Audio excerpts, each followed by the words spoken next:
نحمد ونصلی علی رسول الکریم اما بعد اعوذ باللہ من الشیطان الرجیم بسم اللہ الرحمن الرحیم ولو شئنا لبعثنا فی کل قریۃ نذیرا فلا تطع الکافرین وجاہدہم بہ جہادا کبیرا وہو الذی مرج البحرین ھذا عذب فرات وهذا ملح أجاج وجعل بينهما برزخا وحجرا مهجورا وهو الذي خلق من الماء بشرا فجعله نسبا وسحرا وكان ربك قديرا ويعبدون من دون الله ما لا ينفعهم ولا یضرہم وکان الکافر علی ربہ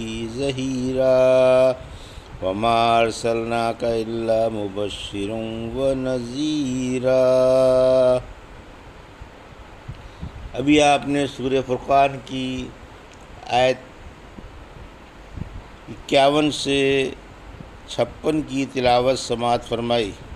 ان آیتوں کا ترجمہ اور تفسیر اس طرح ہے: ولو شئنا لبعثنا فی کل قریۃ نذیرا، آیت 51۔ فلا تطع الکافرین وجاہدہم بہ جہادا کبیرا، آیت 52۔ وہو الذی مرج البحرین ھذا عذب فرات وھذا ملح اجاج وجعل بینہما برزخا وحجرا مہجورا، آیت 53۔ وہو الذی خلق من الماء بشرا فجعلہ نسبا وسحرا وکان ربک قدیرا، آیت 54۔ ترجمہ: اگر ہمیں منظور ہوتا تو ہر آبادی میں ایک ڈرانے والا بھیج دیتے، لہٰذا آپ کافروں کی اطاعت نہ کریں اور اس قرآن سے ان سے بڑا جہاد کریں۔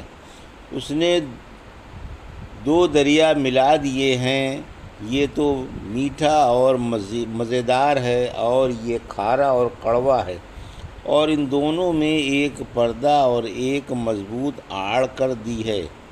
اسی نے پانی سے انسان کو بنایا، پھر اسے صاحب نسب اور سسرال کے رشتوں والا بنا دیا، اور آپ کا رب اچھی طرح ہر چیز پر قادر ہے۔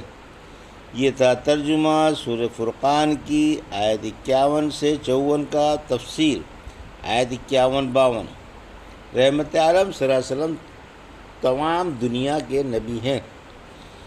اگر ہم چاہتے تو ہر بستی میں ایک آگاہ کر دینے والا بھیج دیتے جو لوگوں کو اللہ کی طرف بلاتا، لیکن اے محبوب نبی، ہم نے تمام روئے زمین کے باشندوں کی طرف آپ کو خاص طور سے رسول بنا کر مبعوث فرمایا، اور آپ کو حکم فرمایا کہ آپ اس قرآن کی تبلیغ کریں۔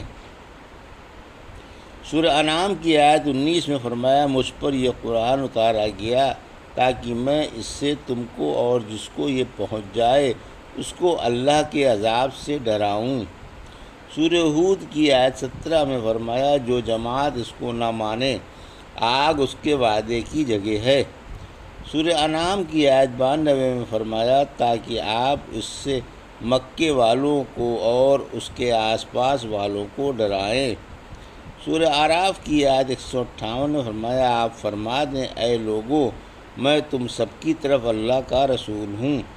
رحمت عالم صلی اللہ علیہ وسلم نے فرمایا: میں ہر سرخ و سیاہ کی طرف مبعوث کیا گیا ہوں۔ پہلے نبی اپنی اپنی قوم کی طرف بھیجے جاتے تھے اور میں تمام لوگوں کی طرف بھیجا گیا ہوں۔ آپ کافروں کی اطاعت نہ کریں اور قرآن سے ان سے زبردست جہاد کریں۔ سورہ تحریم کی آیت 9 میں فرمایا: اے نبی، کافروں سے اور منافقوں سے جہاد کرو اور ان پر سختی کرو، ان کا ٹھکانہ جہنم ہے۔ آیت 53۔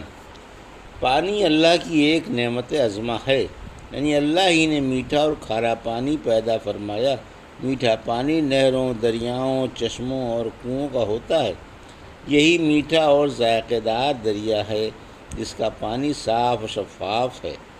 یہی معنی صحیح ہے، کیونکہ دنیا میں کوئی ایسا ساکن سمندر نہیں جس کا پانی میٹھا اور خوش ذائقہ ہو۔ حق تعالیٰ نے اپنے نبی کو واقعی چیزوں کی خبر دی ہے تاکہ اپنے بندوں کو اپنی نعمتیں یاد دلائے کہ وہ ان کا شکر ادا کریں، لہٰذا میٹھا دریا وہی ہے جو لوگوں میں جاری ہے۔ حق تعالیٰ نے اسے اپنے بندوں میں تقسیم فرما دیا ہے کیونکہ انہیں اس کی ضرورت ہے۔ ضرورتوں کے مطابق ہر جگہ دریا، کنویں اور چشمے جاری فرما دیے ہیں تاکہ خود بھی استعمال کریں اور کھیتوں اور باغوں کو بھی سیراب کریں۔ پھر فرمایا کہ دوسرا دریا کھارا اور کڑوا ہے اور سخت بدمزاح ہے جو زبان پر رکھا بھی نہیں جاتا۔ یہ سمندر مشرق و مغرب میں مشہور ہیں۔ بحر محیط اور اس کی متصلہ خلیجیں، بحر قلزم، بحر یمن، بحر بصرہ، بحر فارس، بحر چین، بحر ہند اور بحر روم وغیرہ جو اپنی اپنی جگہوں پر ٹھہرے ہوئے ہیں، جاری نہیں، البتہ جاڑوں میں اور سخت ہواؤں کے وقت ان میں بڑی بڑی موجیں ضرور اٹھتی ہیں اور یہ متلاطم ہوتے ہیں۔ بعض میں مد و جزر بھی پیدا ہوتا ہے۔ شروع مہینے میں تو ان میں مد و جزر کی زیادتی ہوتی ہے اور جو مہینے میں اور چاند میں کمی پیدا ہوتی ہے اس زیادتی میں بھی کمی پیدا ہوتی رہتی ہے، یہاں تک کہ اپنی اصلی حالت پر آ جاتے ہیں۔ پھر جب دوسرا مہینہ شروع ہوتا ہے تو 14 تاریخ تک بہاؤ میں پھر زیادتی ہوتی ہے اور 15 تاریخ سے کمی ہوتی جاتی ہے، پھر رفتہ رفتہ اپنی اصلی حالت پر آ جاتے ہیں۔ حق تعالیٰ نے اپنی قدرت سے اس لیے ان سمندروں کو پیدا فرمایا ہے۔ یہ تمام ٹھہرے ہوئے سمندر کھارے اور کڑوے ہیں کہ ان سے ہوا میں تعفن نہیں پیدا ہوتا، ورنہ اگر یہ سمندر نہ ہوتے تو ہوا متعفن ہو کر نظام عالم میں خلل پیدا کر دیتی۔ ان سے ایک یہ بھی فائدہ ہے کہ ان میں مرے ہوئے جانوروں کی بدبو سے انسان محفوظ ہو جاتے ہیں۔ چونکہ ان کا پانی کھارا ہے اس لیے ان کی ہوا ٹھیک و صحت بخش ہے اور اس کا مرا ہوا جانور پاک ہے۔ رحمت عالم صلی اللہ علیہ وسلم سے سمندر کے پانی سے وضو کرنے کے بارے میں پوچھا گیا تو فرمایا اس کا پانی پاک ہے اور اس میں مرا ہوا جانور حلال ہے۔ پھر فرمایا کہ ان دونوں سمندروں میں ایک آڑ رکھ دیے، یعنی میٹھے اور کھارے سمندر میں خشک زمین ایک مضبوط آڑ ہے جو انہیں آپس میں ایک دوسرے سے ملنے نہیں دیتی۔ سورہ رحمان کی آیت 17 اور 18 میں فرمایا اسی نے دو دریا ملائے، وہ ایک دوسرے سے ملے ہوئے ہیں اور ان دونوں کے درمیان ایک آڑ ہے کہ دونوں بڑھ نہیں سکتے۔ سورہ نمل کی آیت 61 میں فرمایا یہ وہ ذات جس نے زمین ٹھہرنے کی جگہ بنائی اور اس میں نہریں پیدا کی اور زمین پر میخیں ٹھونک دیں اور سمندروں میں حجاب پیدا کر دیا، کیا اللہ کے ساتھ کوئی اور معبود بھی ہو سکتا ہے؟ بلکہ اکثر لوگ سمجھ سے بہرا ہیں۔ آیت 54 انسان منی سے پیدا ہوا، یعنی انسان کو منی کے کمزور قطروں سے بنایا، پھر اسے درست کر کے پورا مرد یا عورت بنا کر دنیا میں بھیج دیا۔ انسان شروع میں تو بچہ ہوتا ہے اور کسی کی بیٹی یا بیٹا کہلاتا ہے، پھر جوان و بالغ ہو کر شادی کے بعد داماد کہلاتا ہے اور سسرالی رشتے قائم ہو جاتے ہیں۔ پھر فرمایا کہ ایسے قادر اللہ کی تم عجیب و غریب قدرتیں دیکھ رہے ہو۔